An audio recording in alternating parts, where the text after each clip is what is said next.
we're back. Guess who's back? Back again. We are back. The Finnish football show is back. And yes, thanks, Huck. I did remember to press record. So thanks everyone for joining us for another episode of the Finnish football show. There's me, Mark Wiltshire from Explore Finland. There's Mark at the bottom there from FC Suomi. Hello. But no Rich. We don't have Rich this week. We have Keke Mulleri from the Stand fanzine, and also his own WordPress blog, which we'll drop some plugs in later. And then at the bottom, Henry Huuhkajat, also there as Huck 1995. So those that are watching, there aren't many of you because we had a few technical problems tonight, but you can see how you can contact all of us on Twitter afterwards. We asked these guys to step in. Rich, in the last month or so, his life has gone upwards, and he's had a baby, joined his family. My family life has kind of gone in the other direction, so we took a month off to let everything start to settle down.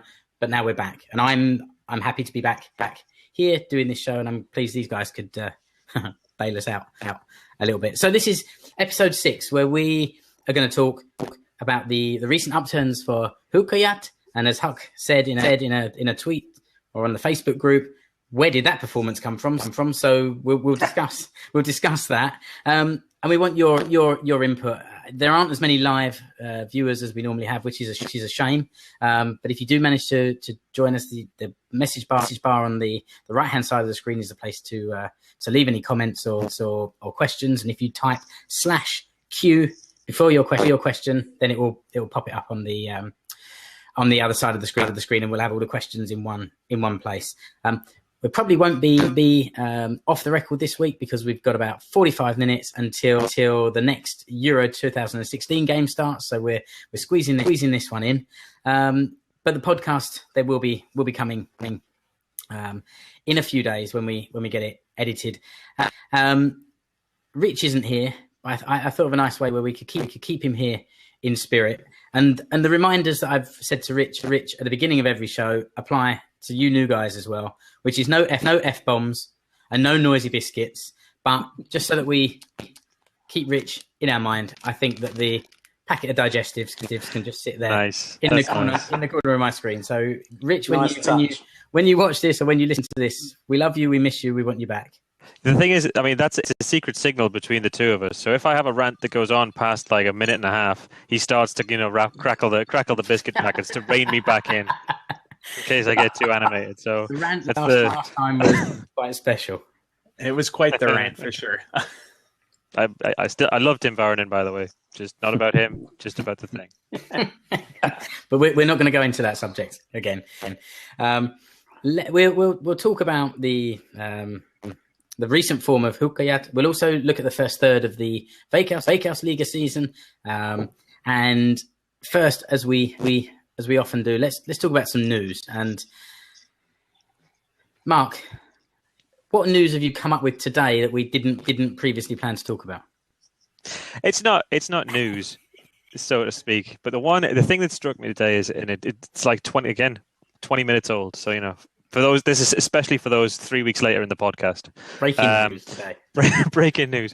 But Hungary just beat Austria 2-0 in their opening game for Euro 2016, and they finished third, hit the playoffs, got themselves a nice group, they were the second best team for about 60 minutes, defended well, deep, played very strong, played quite smart football, even though it wasn't particularly pretty because there was a couple of horrendous challenges that they threw in.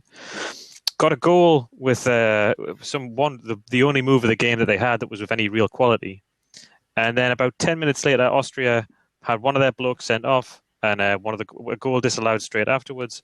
And after that, Hungary just played smart, played counter-attacking football, down the flanks, stretched the play.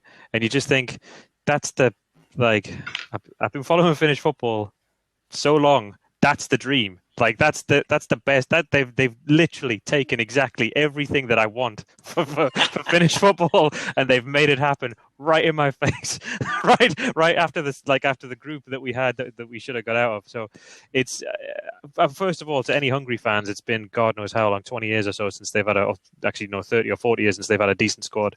So any Hungary fan, congratulations, and I hope you enjoy it.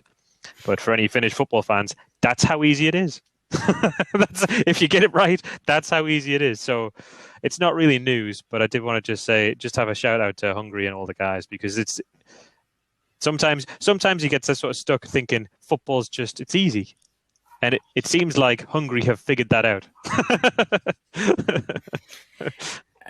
Keke, you came up with something interesting yesterday when we talked about these news things, which was this story about Kosovo, and it does have also have a Finnish football aspect to it. It does have implications for the Finnish national team because, as we know, Gibraltar and Kosovo have been now recognised as FIFA members. They've been admitted to FIFA, and so they're now allowed to compete in the 2018. If anybody still wants to go to Russia, in the 2018 World Cup qualifiers. So, the Kosovo have found themselves parachuted into Group I, along with ourselves, Finland, Iceland, Croatia, Ukraine, and Turkey. A UEFA task force was set up to find exactly which group Kosovo would go into, because basically they wanted them to avoid Bosnia-Herzegovina for obvious reasons. Politics. And indeed, so they've ended up in our group. I was a little bit miffed by the news at first because obviously myself and quite a few others have already booked travel to away games that are already sort of had their dates set. But we've been assured that these Kosovo games won't have any impact on the fixtures already planned. But yeah, the interesting aspect is that FIFA have stated that anyone of Kosovan birth or Kosovan descent, or who's moved away from Kosovo, I guess you could say, and has already played for an A grade game for a national side of any adopted country, can now choose to revert back and play for Kosovo. So interesting. There's various. Indeed, those are the ones that spring to mind first of all. Obviously, our old friend Shefki is a bit old now, but if he fancied turn out for Kosovo, he's more than welcome.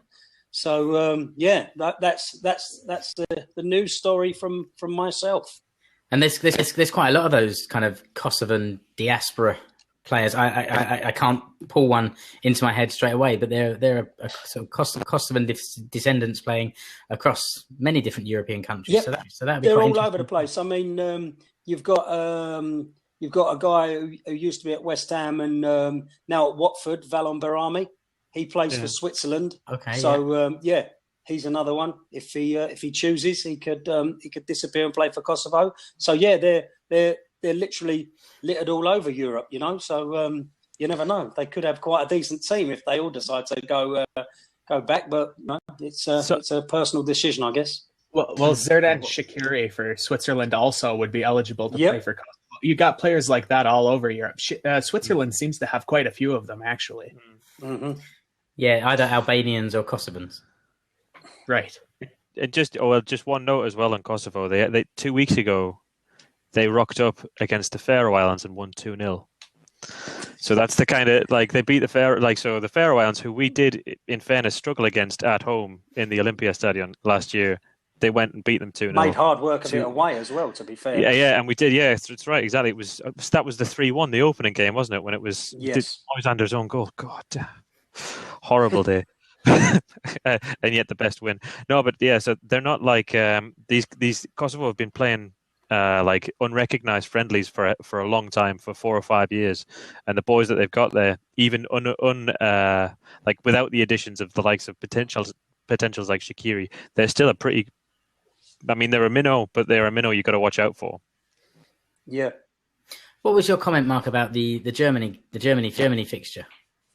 Yeah, so that came. The Balolito announced that at the same time or just after the Kosovo rearrangement, that August 31st we're going to go. Huuhkajat go to Mönchengladbach to play Germany for a friendly, and that'll mean that we've played by then probably the best team in the world, but like the sort of second and fourth, and I think Italy were the 12th best team in the world. So we've hit some real more heavy hitters in the last like year than we've hit since we were in the group of France and Spain. So some really big friendlies, and I mean the messaging that they say always is that you're going to learn from the best, and I hope they take it as that.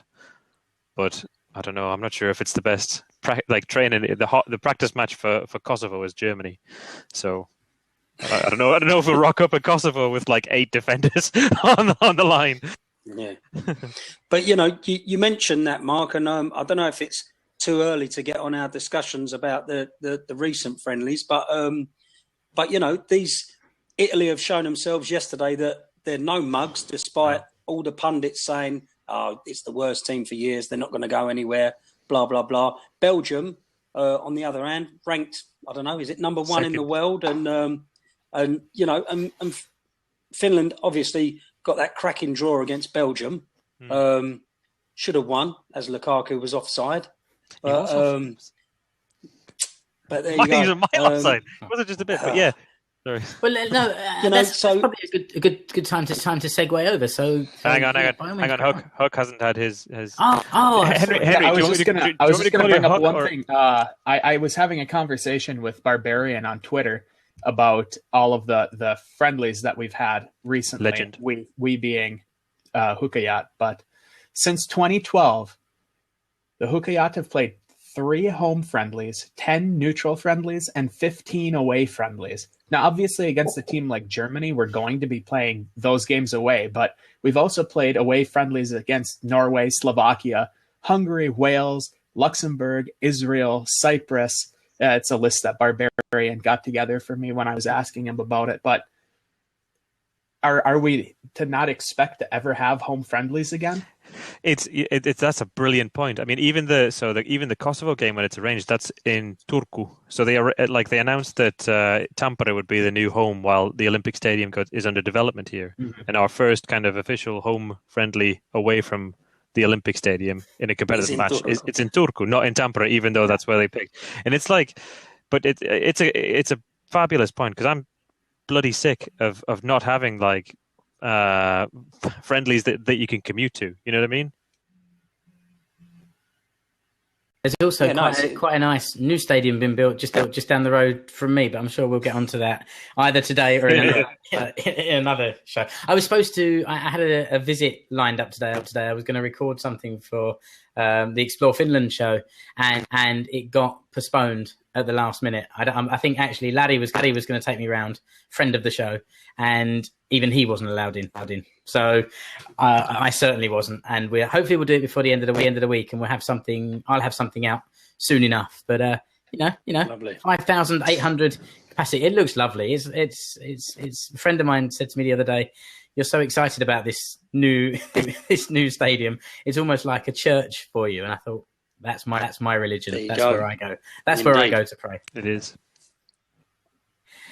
No, so the stadium looks brilliant. It really does, and I am excited. The first game was on Saturday. It sold out yesterday. The final few tickets sold out yesterday, and I'm looking forward to going and making some noise. And it's a proper stadium where you walk up the steps and then you see the green, and then you walk down to your seats.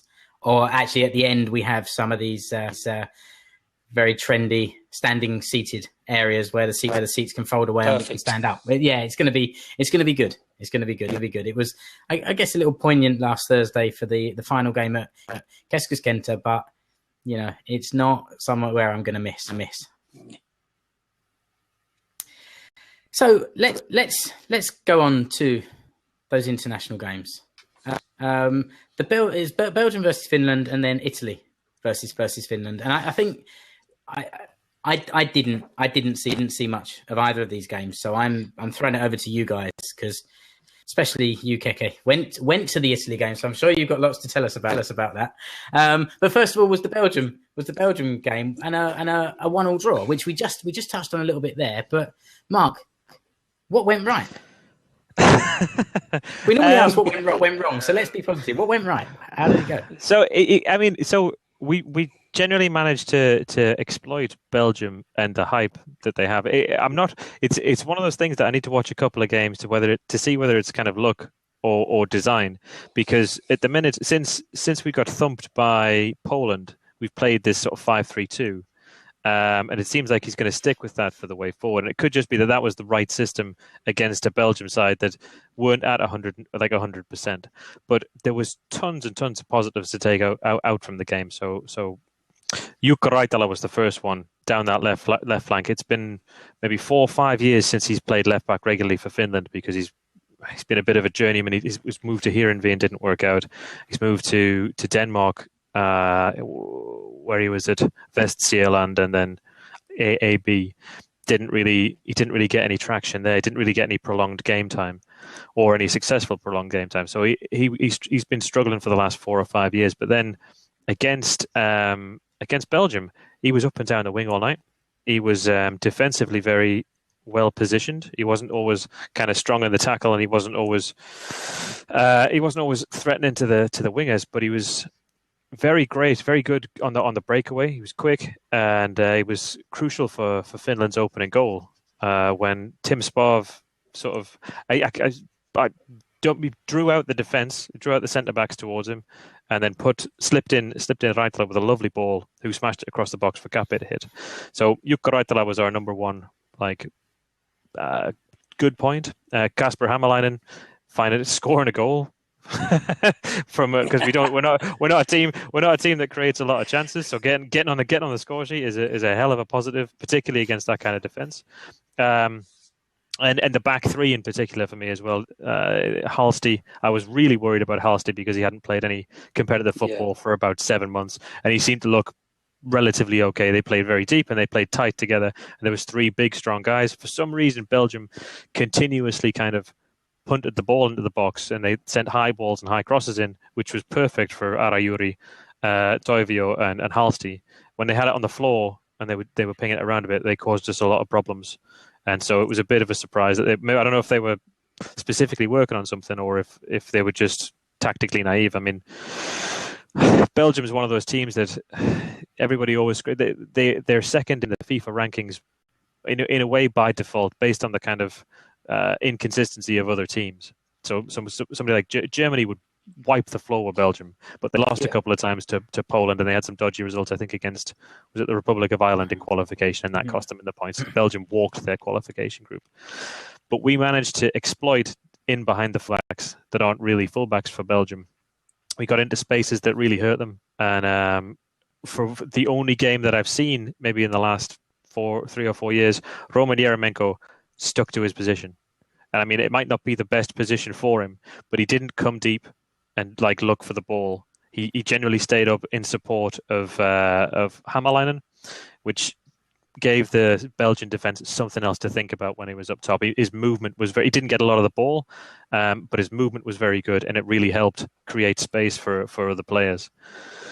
So it was, I mean, there was a lot of positives to take away from it.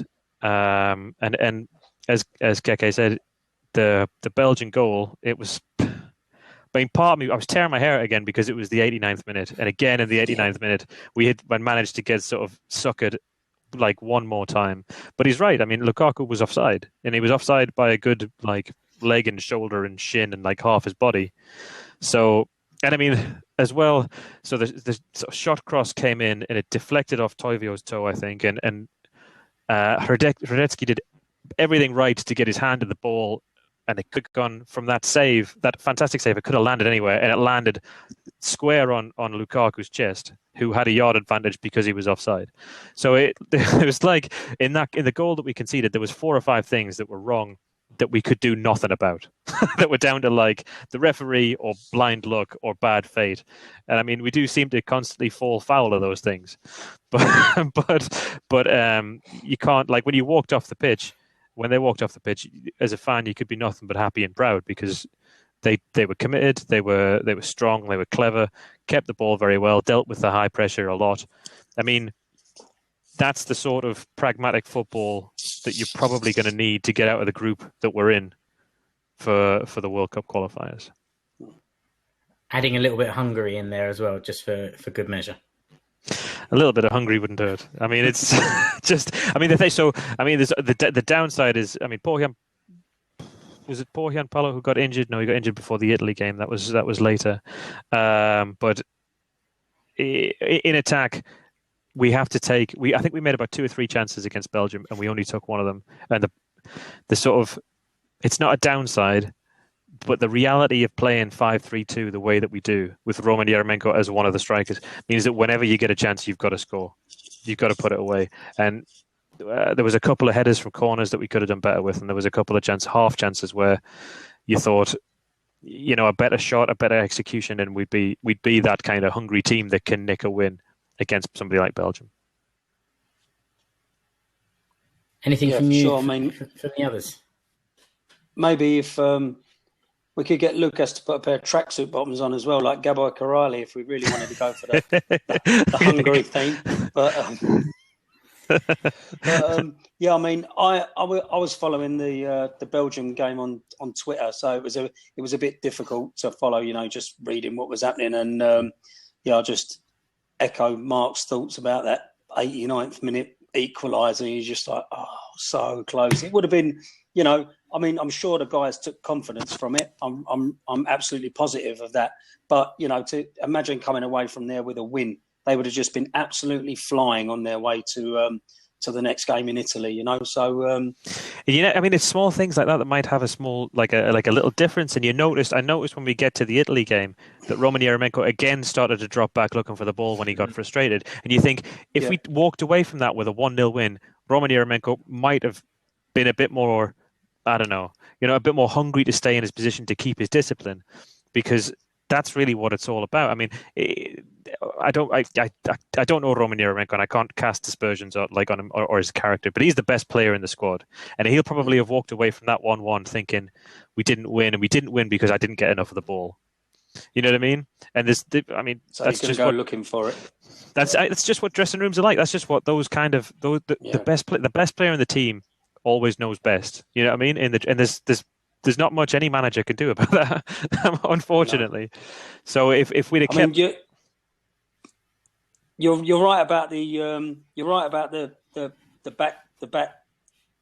What do you want to call them? 3, 4, 5? I don't know, but depending on which way you look at the formation. But again, in Italy, I mean, the guy who stood out for me at the back was Paulus Arajuri. I mean, he was mopping up everything, It was coming in the air, and he was, he wasn't just getting rid of it. He was bringing it down, controlling it, trying to bring it out, but he was like in the center of defense. He was absolutely immense. He was everywhere, And he's an absolute beast. Yeah, I mean, he's just one of the guys.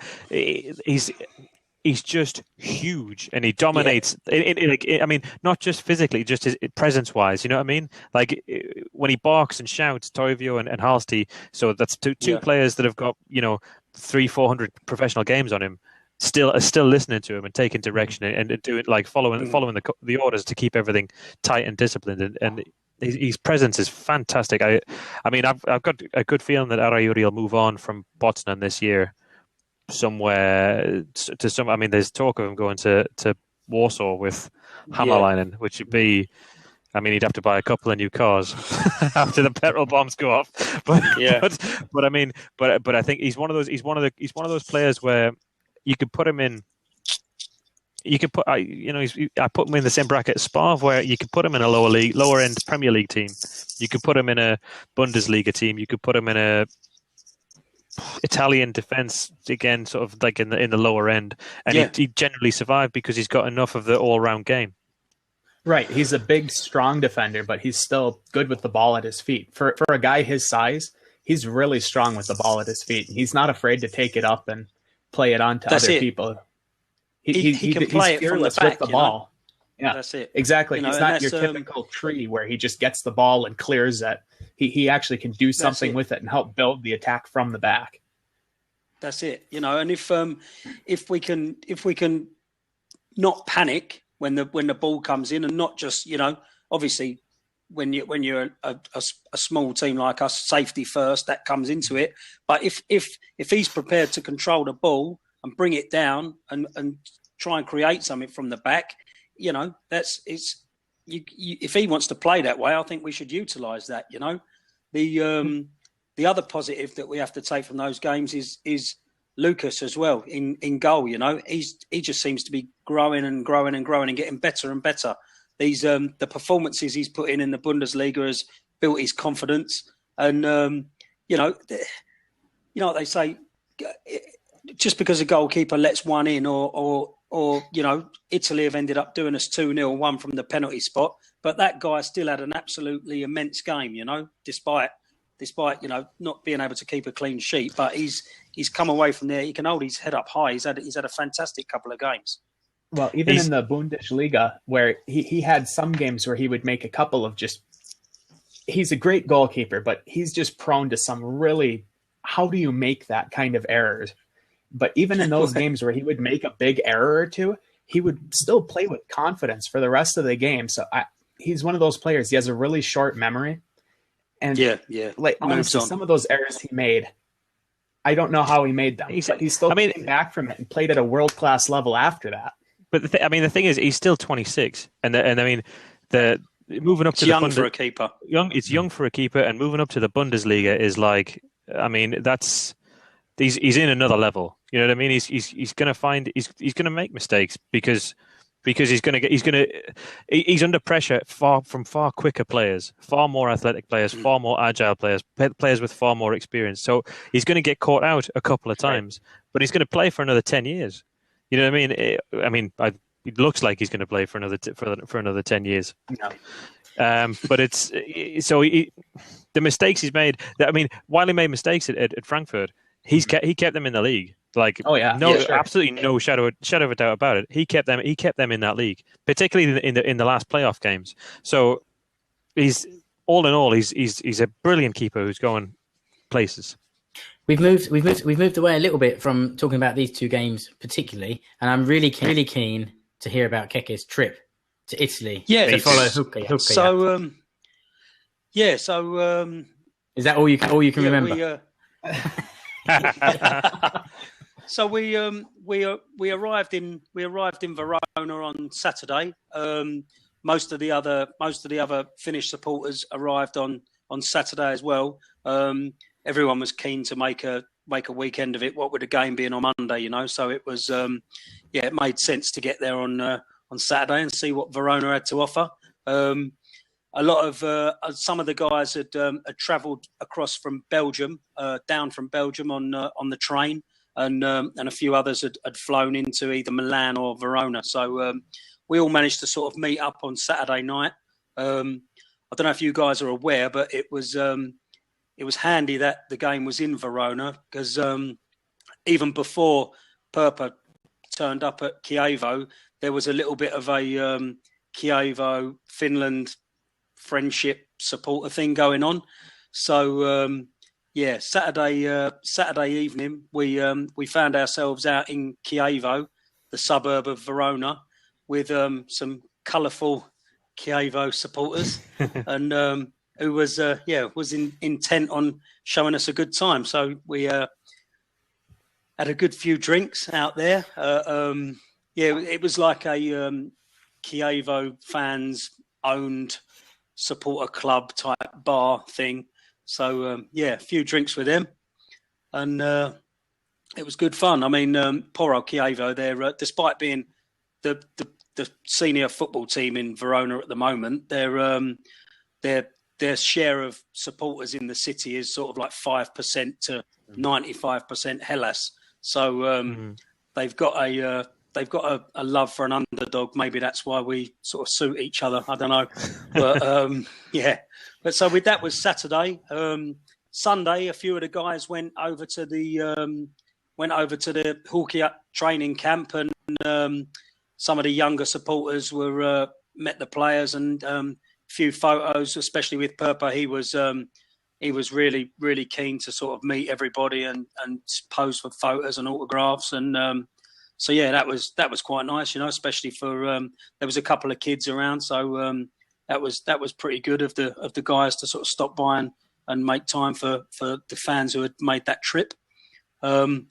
Yeah, day of the game, we headed up to the stadium. It's for me, it's a beautiful old stadium. It's not had much done to it for a long, long time. It's still covered in the Italian 90s sort of, there's the mascot, little Chow. The mascot is all over the place. And Really? everywhere you look, it says, everywhere you look, it says Italian 90, which is sort of the last time that, it's owned by the city of Verona. So it's the last time that anyone spent any money on that ground is to prepare it for the World Cup in 1990. But it's a classic old Italian football stadium. You climb up. It's a big old bowl, big blue running pitch running track round the pitch. But yeah, we made our way up to the Curva Nord, to the away section. There was about 40 or 50 of us, I suppose. Not too much policing. Quite a few stewards in our end, but they were all very, very jovial and friendly. More than willing to let us display our flags and stuff. And we had a bit of a friendly rapport with the Italian fans. They thought we were quite a novelty, the 40 or 50 of us travelling from the frozen north or wherever it was we had come from to support our team. So yeah, we were a bit of a novelty for them. But fair play to the Veronese. They managed to pack out all of the stadium. It was absolutely sold out. It was, they created a pretty decent atmosphere. We managed to throw in a song or two as well and make sure that even though we were less in numbers, they heard that we were there. And even after the penalty went in, we still continued singing, and in no small part to the fact that the bar was located literally just feet away from our away section. So and there was no problem with taking your beer into the ground. I mean, I've drunk in the stadium in Sweden before, but yeah, usually going to football in England, it's a little bit different. So standing in the ground watching the game like that, it was everyone had smiles on their faces. But the experience was generally. Sorry, Keke, I was going to say, does that mean that you can't remember the game? Pretty much, yeah. It sounds like you remember the best bit. Yeah, I remember. As I said, I remember Ayayuri playing really well, and I also remember Pukki running around like I was going to say headless chicken, but that's probably not fair. It was more like a Labrador, an excited Labrador, really. But I so badly want it to work for Pukki. You know what I mean? I really do. But and he really did put a shift in. He tried, but we came away. I think it was with one shot off target in the 90 minutes. But for me, I don't know. It didn't quite. Maybe I was seeing it through the beer goggles, but it didn't quite tell the story. I thought, we had a couple of corners. I thought the stats should have been a bit heavier for us. But yeah, I was told that it was one shot off target that we managed. So a little bit disappointing in that respect. But I thought the guys could come away from it. It's 2-0, but Italy are not a mug team. They never will be. So yeah, it was a great experience. We came out of the ground, continued our boozing in one of the local bars quite close to the stadium, and we were in there for a little while after the game, and then the atmosphere changed a little bit, and we realised it was maybe time to head back to the city centre. So that's what we did, and I think had a few more beers there. That is a beautiful match report. It is fitting of the shambles that is the Finnish football show that our correspondent can't really remember the game. Well done, Keke. Yeah, well done. Right there. I love watching skillful players, but my whole interest in the beautiful game of football is to take in atmosphere and just feel part of that's why I love going away. You know, just to feel part of something in a strange place, drink some beer, and yeah, maybe have a story to tell. But yeah, the game was fantastic, Mark. well done, Keke. We need to move on to the next subject of the Veikkausliiga, but I'm aware that we've ignored our one viewer, Harold, who's the only person who managed to join us, and he's asked a couple of questions. So maybe we can just answer his questions and then move on to the Veikkausliiga. So first, he says, what type of playing style does Finland typically employ against teams of its own skill level, rather than we were talking about better teams? The same under Backe. Yeah. I mean, under Backe, the only team of our own skill level that we've played really is Norway, and we played the same kind of. That's where the 5-3-2 came into existence, and it was terrible. And Norway looks like he's sticking with it. For better, as Finland slides down the rankings, more and more teams are going to be of a higher level than us, and that 3-5-2 will become more and more relevant. Right. Well, I mean, but we haven't played as poorly recently as we did when Backe first came in. I mean, so when he first came in, the Sweden game was bad. The Poland game was dreadful. Yeah. The Norway game was just equally as dreadful. Then out of nowhere, we play Belgium and play really, really well. And, then we play Italy and the attack wasn't working. But, I mean, overall, we didn't play that poorly in the game. I mean, against a team as strong defensively as Italy. And, I mean, they just beat Belgium 2-0 as well. So, not much more you could have expected from that game. But, yeah, I mean, we haven't been playing poorly recently. It was just the beginning. It was just terrible. Oh, I mean, so there's okay. Italy are great. They're a very good team. They're going to be a classy team, kind of from now until the end of football, and that's fine. And Pukki did work hard. He made a lot of runs, but I mean, the hard fact is we didn't create any real chance. Like even the shot that we had off target, that was probably one of Roman Yarmolenko's distance shots. So we didn't. At no point in that game did I think, "Oh, we're going to score." You know what I mean? When you get off your seat and then it fades away, or somebody blocks it, or the guy has a bad shot. We were nowhere near that. So we were good against Italy, in a sense, but in another.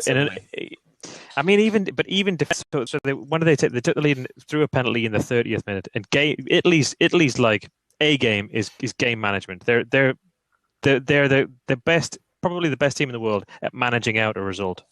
And they went 1-0 up after about 30 minutes, and after that we didn't land any punches. We didn't hurt anybody. You know what I mean? We didn't get down the wing. We didn't get in behind them. We didn't shoot from distance. We didn't draw anybody out of position, and we didn't move them around in a way that allowed us to get space to take an advantage to make a shot. So while we worked hard and were disciplined, and defensively we looked solid, Italy had more chances, but they weren't in full gear.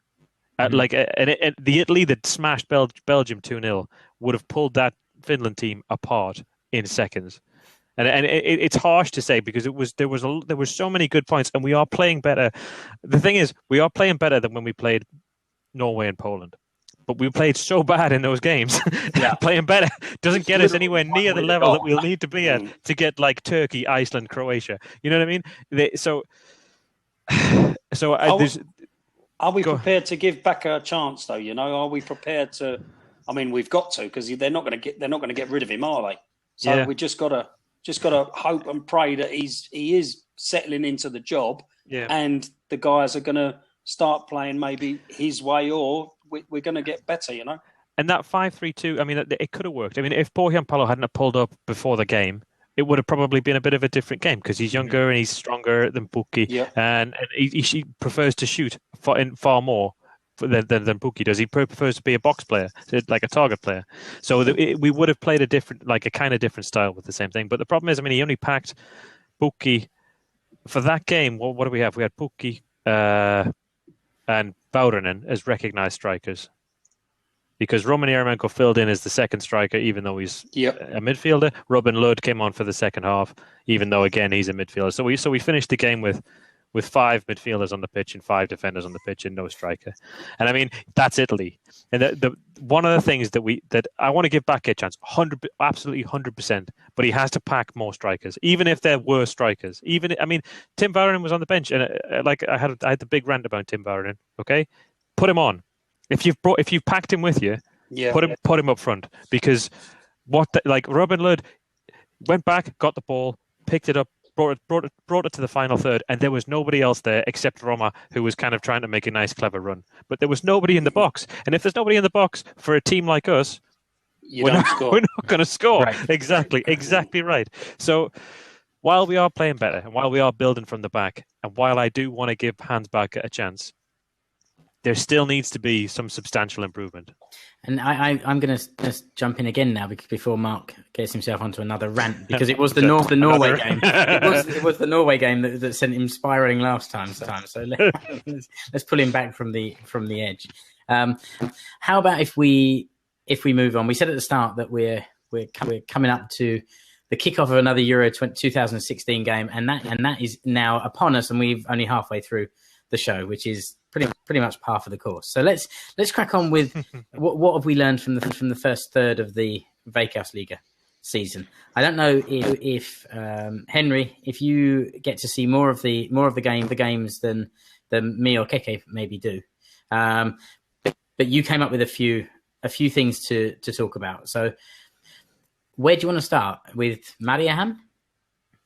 Well, I'm just going to preface this by saying the whole Veikkausliiga season so far has been showing me that you can never really predict the Veikkausliiga. After last year and the shock that was SJK coming out of nowhere, and well, kind of out of nowhere. They were in second the previous year, but nobody thought they were going to take down Huuhkajat this last year. But after last year, you kind of had an idea what the season was going to be like. It was going to be kind of a fist fight between Huuhkajat and SJK.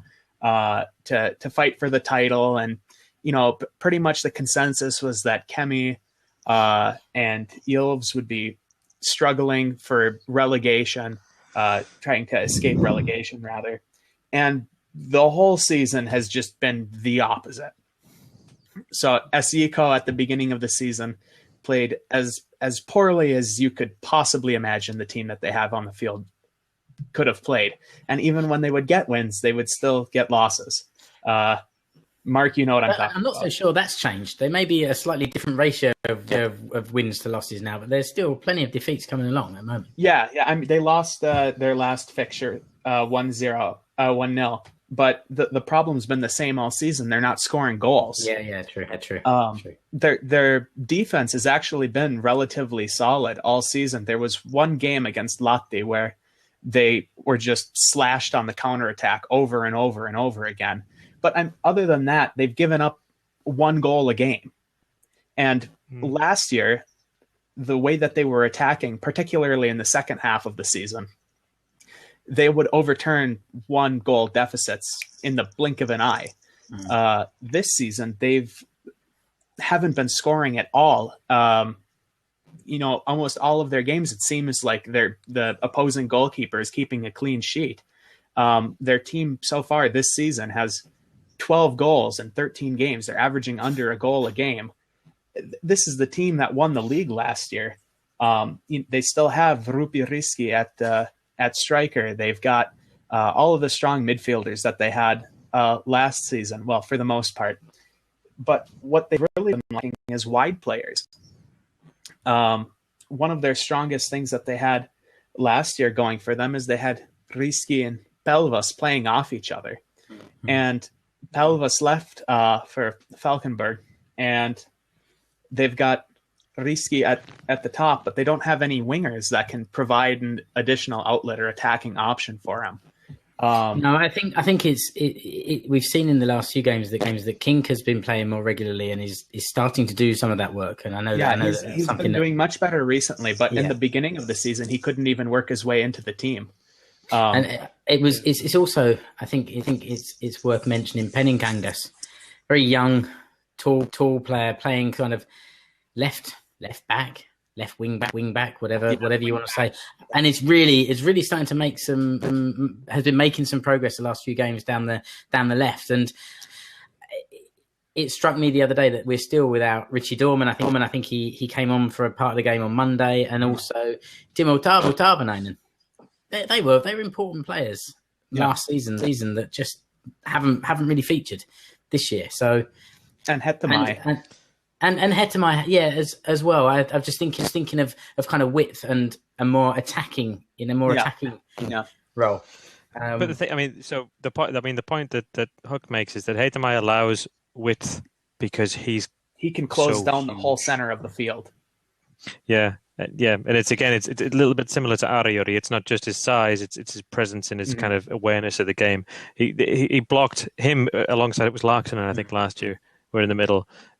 That gave a total unlimited freedom to the wide players to try and support and get forward and get under the attack. And I think Esiko this year, when I watched them play, are trying to do some sort of clever upgrade football. You know what I mean? Like get away from big men in the middle and fast wide players and hitting a target man, a little guy playing off the target man who can finish. I think they're trying to build like this. Like a 4-3-3 with short interplay and fullbacks that get up wide, and then I'm just that's the way that when I watch SU, I think they're trying to change tactics from the winning system that they had last year, and it's a bit, I don't know. I think they'll get there, and I think if Hetemai comes back kind of regularly, they'll be in a place to play better football. But at the minute, they just don't have that sort of solidity. When teams counterattack against SECO, they run through them. They make like 30, 40, 50, 60 yards, whether it's a long ball over the top or through the middle, just into play. You can cut through SECO at the minute, and you just couldn't do that last year. Yeah, well, and that was the Eremenko. Oh, that's a whole other. Yeah, but it really held the whole thing back. And so if you think that he left 4 weeks ago, and now the team is starting to find gel. Maybe gel in again. Well, it's not that he was playing poorly either. He just didn't fit the style that they have.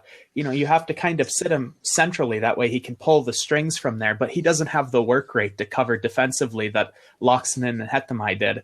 But also I understand that he wasn't supposed to be playing as deep as he was. And that also maybe if he'd been playing that number 10, I thought it would have been beautiful. Stick behind the forward, let the other young boys do your running and just use your skill. But that's he what seemed I to want to play quarterback. Well.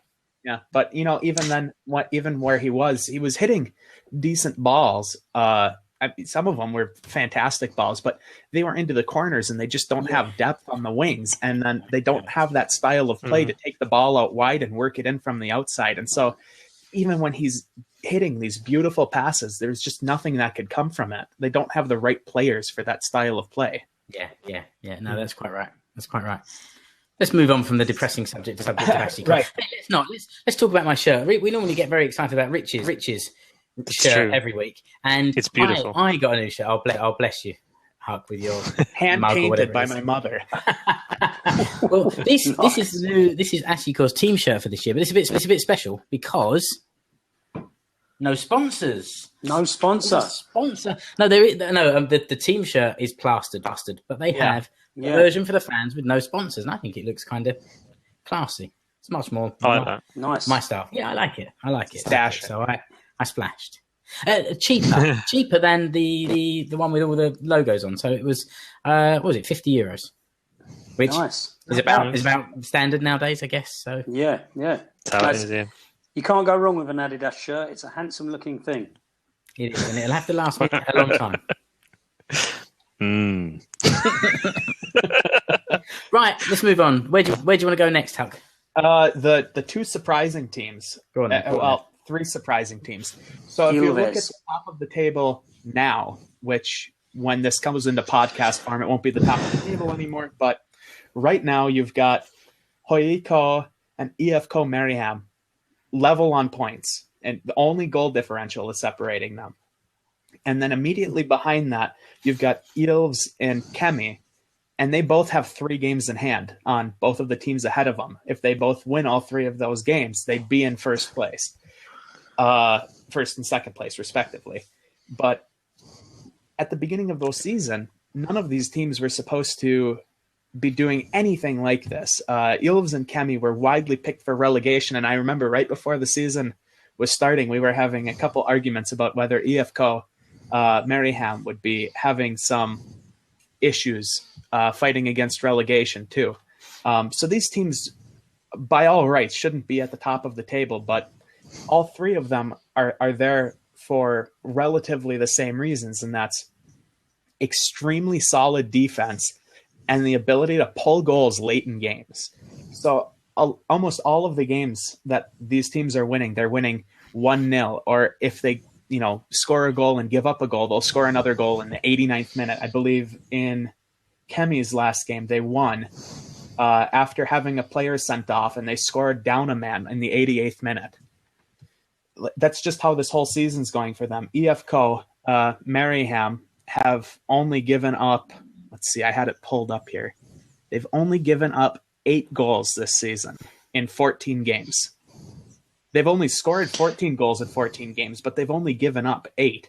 And that comes down to their defense is playing fantastic. And Walter Viitola, their goalkeeper, who I have to throw in there, is great for interviews. I've interviewed him several times. Really nice guy. But he has just played out of his mind this season. Yeah, he was actually Veikkausliiga player of the season for April. And you know how hard it is for a goalkeeper to be player of the month for the entire league. But that's just EFK Mariehamn, Ilves, Kemi. They've all been winning games 1-0, 1-0, 1-0. And so they're finding themselves at the top of the table.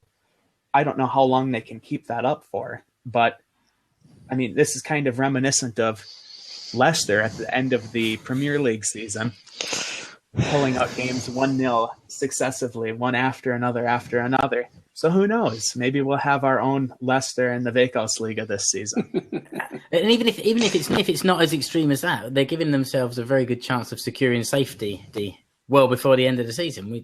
For sure. Right now, they're all 3 of them are up by more than 10 points on the relegation spots. Actually, Ilves and Kemi are about 10 points above the relegation spots. But, I mean, a third of the way through the season, 10 points is fairly significant, especially in the Veikkausliiga, where you don't ever have teams that are so far below the teams that are right behind them. 10 points is a pretty sizable cushion, which kind of swings me into the next topic, which is HFK, which is bottom of the table. They've lost their last 6 games. They have, I think, only scored 1 or maybe 2 goals in those 6 games. Things have been going really bad for HFK. At the beginning of the season, Juho Mäkelä was scoring pretty freely, actually. I believe he's still tied for second in the league in goals. But, yeah, he's got 5. Yeah, but they were all typical strikers' goals, just poaching in front of the net, rebounds, crosses coming in, which is exactly what HFK needed because they're strong defensively. But the goals recently have dried up, and they're still only giving up 1 goal a game, but they're just not scoring any. It's similar to SECO. So for HFK, they've not found a way to put Pekka Sihvola and Juho Mäkelä next to each other. And win a game. So the big theory was that if you had Sihvola, who scored, I think he got about 10 or 11 goals last year, I think 11, and Mäkelä, who got 16. If you put those 2 as your kind of strike force, even though they're both, I think, 32, 33, they'd play off each other and work well and win. But I think when they've played together, 2 things happened. So the first thing is that they started to essentially take each other's space. So they wanted the same ball, the same knockdown, and ended up running into each other a lot. And then secondly, neither one of them works. Okay, hard work is something about. So neither one of them tracks back or pitches in or runs a great deal. They're not 90-minute leg players. They're kind of traditional strikers and poachers. So it's a really tricky one because if they can find a way for those two blokes to play up front, they'll score goals freely and they'll win games. But I don't think they can do so without. Hey, pikku huuhkaja. Yeah. Who's that? That's just joined the Finnish football show. Hello. Who's with you, Keke? Hello. That's Kimmy. Hey, Kimmy. All right, Kimmy. Hey, Kimmy. Hello. Hello. None. Noni. Mene nukkumaan. Tell him, get out now. Get out now. Why you can't? There's nothing but pain ahead. Oh, dear. Sorry, go on. Yeah, but for Huuhkajat, I think it's if they can find a way to get Sihvola and Makkila working with each other up front, they'll be all right. But if they can't, they're in trouble. Yeah, and right now they're at the bottom of the table by some margin. I believe it's 4 points below all of the other teams. Yeah, and the big problem is goals. If they can get goals, they'll find safety. And I was projecting them to be a mid-table team, but I was banking on them finding those goals, and they just in the last 7, 8, 9 fixtures, they've scored probably 5 goals or so. It's been really, really stagnant offensively for them. Yeah, it's true, but it's like I said, it's I think we all sort of understand the general theory. If those two guys can score the goals that they've scored before, they'll be fine. Yeah, you know what I mean? Because I'm pretty sure in the predictions I had them as like a dark horse for the title, which shows how much I know. Well, I mean, all of us had Ilves and Kemi for relegation in those predictions, so it shows how much all of us know. So, but you can't. Jarkko Visto, I mean, no, sorry. Go ahead. You were talking about Ilves and like they're doing fantastically well, but how much of that do you think is down to Hillander in goal? You know, like if you got your stats, I don't know if you got your stats there, but how many clean sheets are they making these days? Because is it Mikka? Is his name Mikka? Mikka Hillander? Yeah, Mikka Hillander. Yeah, he's playing extremely well. I mean, you know, did he got a nod for the national team? Didn't he? Made it to the bench of the national team, or he did. He went to Abu Dhabi in the last round. Yeah, there we go. And to answer your question, he's got four clean sheets out of the last 4 games. I'm pretty sure. He's phenomenal. So their quiet climb up the table is in no small part to him, you know. Well, and also Tendeng up top at striker. They haven't scored many goals, but whether it's a penalty or a rebound, he's always the man on the end of those goals. He's got to have 60% of the team's goals this season. And I mean, that alone is keeping them up in contention for European places right now. Yeah, the other thing is it's pretty early in the season, and a lot of the first third of the season generally goes to surprises. Yeah, the problem with Ilves is, and the same with IFK Mariehamn is that they're both incredibly solid defensively, but they don't have that many goals in them.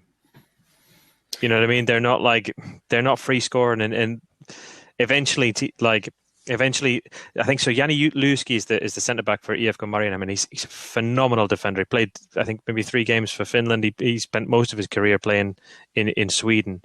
But as the season gets older, as the season gets as the season goes on, he's going to find it tougher and tougher, because that's what happens when you get to our age. When you get old, yeah.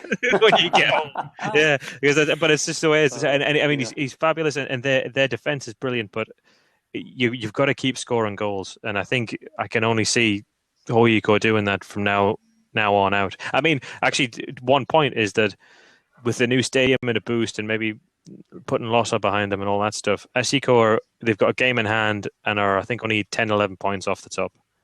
It's going to happen for them, isn't it? 3 games. We're a third of the way through the season. There's a hell of a long way to go. Yeah. And starting with the game against Huuhkajat on Saturday at the new stadium. So hopefully that's where it all starts. 6-pointer. Yeah. It already could be. It's a 6-pointer. It'll make a big difference, I think. And then I think in just 3 weeks' time, we start looking at the first Champions League game. Let's hope it's not the first and only Champions League game. Fingers crossed. It's going to be something special. So make plenty of noise, and you'll get them through. Yeah, well, that's what we intend to do, and I'm sure that Larry has a few things up his sleeve for Saturday. But there's we talked about whether there was going to be a march to the stadium on Saturday. But there are a few other big events going on, including this Karjalaised Kevätjuhla, like a festival celebrating the migration of people from Karelia in the east through the rest of Finland, and there's a big thing going on there at the arena in Seinäjoki, which is between town centre and the new stadium. So maybe marching down there might not be the best idea. So we'll have to find some way of just making the noise inside the stadium this week. That's why that's part of the reason I'm so disappointed with Huuhkajat this year. You know, the last thing I want is for Stadin Kingit to fall back down and have to travel around the Upturn grounds again. You know, it's been fantastic to see the atmosphere that those guys create in Veikkausliiga. You know, it's true, very true. Brilliant fans, bit crazy, but that's what you need. Exactly. They didn't like the late winner that Asiko got against them a few weeks ago, and one or two of them thought they would try and make their way around the pitch and started running round. But not only was there the athletics track, but there was a fence around the outside, and he was running on this grass bank round the outside of the pitch, and then came to a stop when he got to the VIP bar at Keskuskenttä and realised he couldn't get any further. But it was kind of I just had the Benny Hill music playing in my mind as I saw these guys running around the end of the ground. Yeah, they certainly put a spectacle. Yeah, no, they're good noise. Support their team well, but that was just unfortunate end to the game. Yeah. We've lost Huck. I didn't kick him off. He dropped off. And I reckon that maybe not a bad time to stop. We've been going an hour. Yep. So much for keeping a lid on it. But we'll still catch some of the first half. So let me just remind everyone listening now on the podcast. Yeah, Harold's saying, Henry, where are you? He's gone, Harold, and we're all going to go now. Hey, maybe we should all just take a moment to thank Harold for being the only person that managed to join us live today. So thanks a lot for being there and for asking us a few questions to keep things going along. Just to remind everyone that's listening of all of our sites. So Mark, you've got FC Suomi, and you had some reports on the recent international games. They're the most recent things I think that you've had on the site there. Yep. Rich Escape to Suomi is on paternity leave, not only from the Finnish football show, but also from his own blog, and can be found on Twitter at Escape to Suomi, mostly sharing pictures of him cuddling his baby Lumi. So good luck. Keep it going, Rich, and we want you back. It's not a bad substitute, but it's not got quite as much to say for itself. Yeah. On the Explore Finland radio show, I've got a few repeats going out at the moment, and kind of summer themed repeats. But I'm also trying to get out and record a couple of new things as well. I'm going to be doing a visit to the Oma Asper Stadion in Seinäjoki, and I'm also going to record something about this Karjalaised Kevätjuhla. So you'll all see that. Look forward to it soon enough. Yeah, hopefully within the next couple of weeks, those new ones will be up, and maybe there'll be some of the old ones that you've missed, and that'll be interesting. Keke, tell everyone where they can find you online. Where do you want to direct people to? Okay, so yeah, most of my Finnish football chat comes through on Twitter, so at Keke Mylläri, and you can read my various blog posts at WordPress. If you go to WordPress and search for Keke Mylläri, then you can find my old blog posts. There's there's a couple on there. I need to put something together for my Italy trip. But yeah, I think you should just transcribe what you said earlier, and write that, because that was beautiful. Yeah. So yeah, you can find me there. And Henry, people can find you on Twitter at Huck1995. Yeah, at Huck1995 HUCK. I post. Well, now that there's not quite so much, or that the Euros are going on, I'm posting quite a bit about that. But normally it's mostly Finnish football that I post about down there. Yeah. And of course, we also on Facebook we have the Finnish football show Facebook page. It's a closed group, but we kind of let anyone in. All you have to do is ask. So if anyone listening wants to join us, we just share a few stories, have a few chats. Occasionally, some interesting things come along that people want to talk about, but probably shouldn't. So if you're interested in some of that stuff, then come and find us and ask. We'll let you in. No problem there. The podcast of this will follow in a few days. The next couple of days for me are fairly quiet, so I'll try and get my finger out and get that all edited and uploaded. And you'll also find the video of this on YouTube as well, on the YouTube channel for the Finnish football show. Or actually, the channel for Explore Finland radio show. But it's all goes up in the same place. So finally, Keke, Henry, thanks for joining us. Next time. You may be here again, or it may be Rich. Who knows? We'll wait and see. Mark, co-host, as ever. Thanks a lot. High five. And that's it. Well done, guys. Let's go to the with the traditional theme music, and we'll say goodbye.